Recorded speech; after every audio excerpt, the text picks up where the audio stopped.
നമുക്കൊന്ന് തിരുവനന്തപുരത്തേക്ക് പോകാം. അവിടുന്ന് നിയമസഭയിൽ ചില കാര്യങ്ങൾ സംഭവിക്കുന്നുണ്ട്. 16-ാം കേരള നിയമസഭയുടെ 1-ാം സമ്മേളനം ഇന്ന് പുനരാരംഭിക്കും. രാവിലെ 9-ന് ഡെപ്യൂട്ടി സ്പീക്കർ തിരഞ്ഞെടുപ്പ് നടക്കും. ഭരണപക്ഷത്ത് നിന്ന് ഷാനിമോൾ ഉസ്മാനാണ് മത്സരിക്കുന്നത്. പ്രതിപക്ഷത്ത് നിന്ന് CPI പ്രതിനിധി മുഹമ്മദ് മുഹസിനും മത്സരിക്കും. തുടർന്ന് ശൂന്യവേളയിൽ പ്രതിപക്ഷത്തിന്റെ അടിയന്തര പ്രമേയവും ശ്രദ്ധ ക്ഷണിക്കലുമാണ് ഉൾപ്പെടുത്തിയിരിക്കുന്നത്. ഗവർണറുടെ നയപ്രഖ്യാപനത്തിന്മേലുള്ള നന്ദി പ്രമേയ ചർച്ച നാളെയും മറ്റന്നാളുമായാണ് നടക്കുക. റോഷിപാലുണ്ട് കൂടുതൽ വിവരങ്ങളുമായി. Roshipal, good morning Roshipal. അങ്ങനെ വീണ്ടും നിയമസഭ സജീവമാവുകയാണ്. ഇക്കുറി പ്രതിപക്ഷത്തിരിക്കുന്ന പിണറായി വിജയനും കൂട്ടരും എന്തൊക്കെ തന്ത്രങ്ങളാണ് സഭയിൽ പയറ്റുക എന്നതാണ് ഇന്നു മുതൽ നമ്മൾ കാണുക. എന്താണ് പുതിയ സ്ട്രാറ്റജി എന്നത് ഇന്നത്തെ നിയമസഭാ സമ്മേളനത്തിൽ അറിയാം. ഇന്ന് അടിയന്തര പ്രമേയം ഉണ്ടെന്നറിയുന്നു.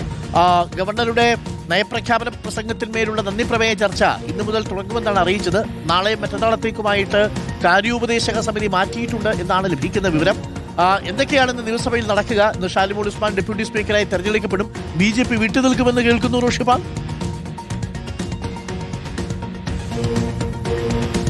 അരുൺകുമാർ, ഇന്ന് മുതൽ നിയമസഭ പഴയ സ്വഭാവത്തിലേക്ക് മാറും. ഇന്നു മുതൽ വലിയ രാഷ്ട്രീയ സംവാദത്തിന്റെ വേദിയായി നിയമസഭ മാറുകയാണ്.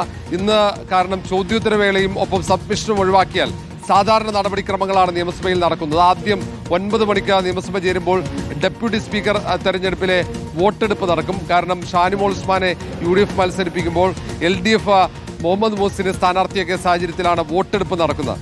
വോട്ടെടുപ്പ് അതിന് ഫലം പ്രഖ്യാപിച്ചു കഴിഞ്ഞാൽ തൊട്ടു പിന്നാലെ തന്നെ ശൂന്യവേളയിലേക്ക് കടക്കും. ശൂന്യവേളയിൽ ഇന്ന് പ്രതിപക്ഷം അടിയന്തര പ്രമേയത്തിന് നോട്ടീസ് നൽകുമെന്നാണ് അറിയുന്നത്.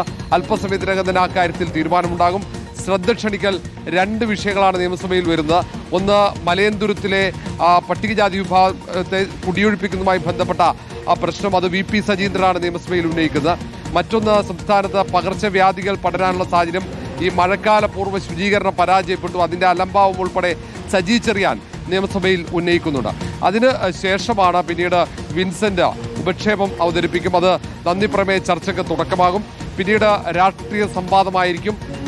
ഗവർണറുടെ നയപ്രഖ്യാപന പ്രസംഗവുമായി ബന്ധപ്പെട്ട അതിനെ അനുകൂലിച്ചുകൊണ്ട് ഭരണപക്ഷവും അതിനെ എതിർത്തുകൊണ്ട് പ്രതിപക്ഷത്തെയും അംഗങ്ങൾ സംസാരിക്കും.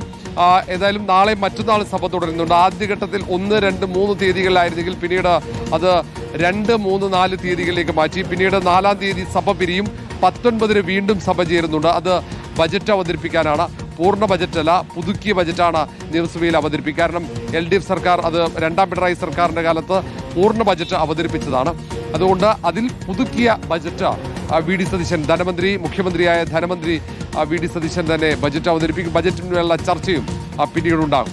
ഏതായാലും ഇന്ന് പ്രതിപക്ഷം എന്തായിരിക്കും വിഷയം സഭയ്ക്കകത്ത് ഉന്നയിക്കുക എന്നത് പ്രധാനമാണ്.